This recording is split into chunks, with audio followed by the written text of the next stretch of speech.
Por que Jesus veio ao mundo 2000 anos atrás? Essa é uma questão que não é fácil de responder. A história é complexa. É por isso que geralmente é difícil entender exatamente por que as coisas acontecem, como tudo está conectado.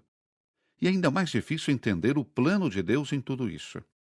Nós simplesmente não temos a posição estratégica para isso.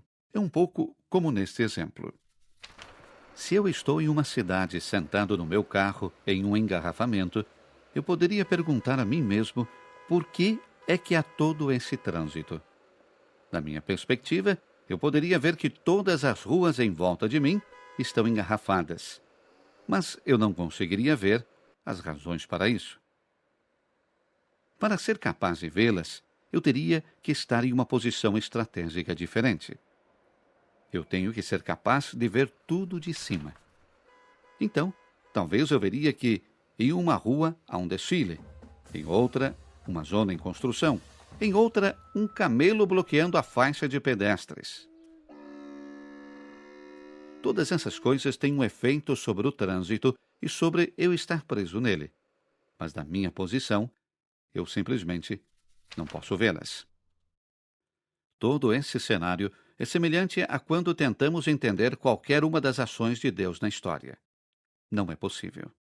Falta-nos uma boa posição estratégica. Nós precisamos ser capazes de ver as coisas de cima. Uma coisa, no entanto, podemos dizer sobre esta pergunta. Deus veio a este mundo na plenitude dos tempos, como diz a Escritura. O que significa isso? Bem, isso significa que Deus teve que preparar a humanidade para a sua vinda ao mundo. E para isso algumas coisas eram necessárias. A primeira coisa que as pessoas tinham de entender é que há somente um Deus.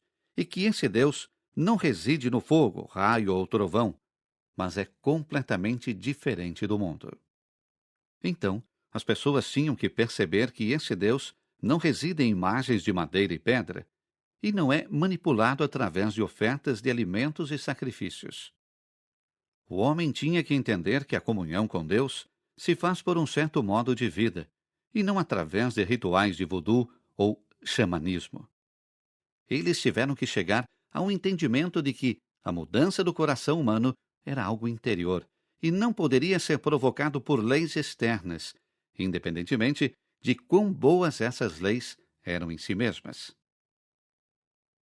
O homem teve que reconhecer que uma verdadeira conversão do coração era além de seus próprios poderes, e que ele precisava de uma intervenção divina, um redentor que iria restaurar a humanidade. O homem tinha de entender e internalizar estas coisas, e muito mais, para que a encarnação fosse capaz de alcançar o que se propôs a realizar. E assim toda a história da revelação aparece como um processo bastante tedioso que se desdobrou com as eras dos homens. Mas na plenitude dos tempos, como diz a Escritura, Deus veio a este mundo e se tornou homem. Desde a nossa perspectiva e ponto de vista limitados, podemos apenas especular sobre por que tudo aconteceu exatamente cerca de 2000 anos atrás.